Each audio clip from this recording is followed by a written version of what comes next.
And just to start, just kind of what's going on here tonight? So it's a public information meeting. This is what we call a 30% design. So we really kind of narrowed down what our boundaries of the project will be, basically from back of sidewalk to back of sidewalk. And so we know what properties now in general are going to be affected, whether they're going to be a full taking where we have to take the building, or whether they're strip takings, essentially that we just need a few feet of property, but the building will stay. And so people can kind of see that. It also gives them an idea of what the center line median is going to look like, what the turn lanes will look like, what obstructions that are going to hinder businesses or people getting in and out of their residence. And that's what we really need feedback on. Hey, what's kind of the process if a home does need to be taken away for this project? How does the city go about doing that?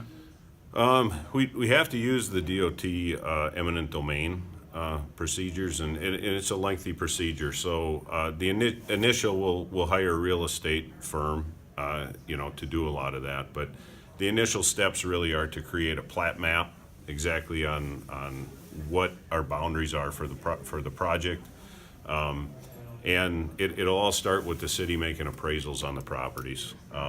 Prior to that, we will have independent conversations with each of the owners of the properties, as well as if they're tenants, and describe to them what the city's obligations are, what their rights are, timelines for the process. They'll be given all that information. And do you know how many homes the city has to take yet, or is it still kind of being decided? I don't know the exact count that's on there. The last one I had, at least on my spreadsheet, was 16 or 17, and I don't know with this version if we've added one, taken one away. I'm not quite sure.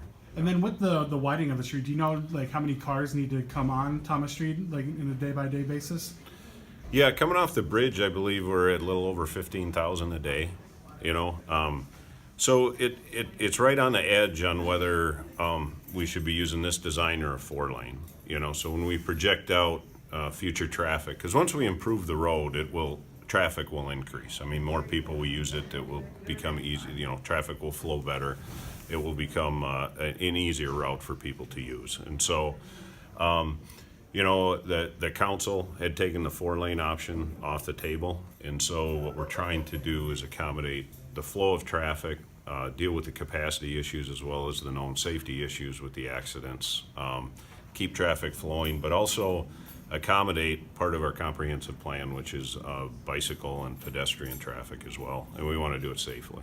And has there been any more talk about the citizens wanting more soil testing done around the area? Yeah, so that'll be going back to CISM 2 next week. We just received a revised proposal from them, so that'll go to CISM for discussion and action on whether they are going to allow access. It sounds like they will, but the committee will discuss it.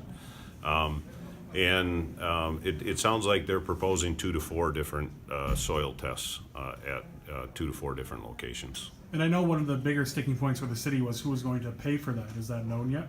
Correct. Yeah, they've indicated to us that it's going to be whoever the group is, but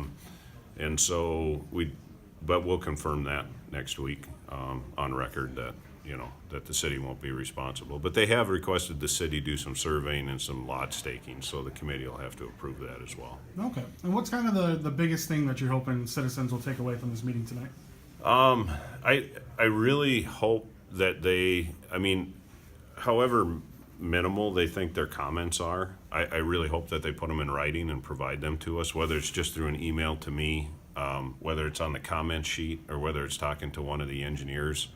I know in the past it's been difficult for them, but we do look at every comment and we consider them, and we will compile these and present these findings to CISM next week with our recommendations, as well as with any pros and cons of any changes on the design from the traffic engineer.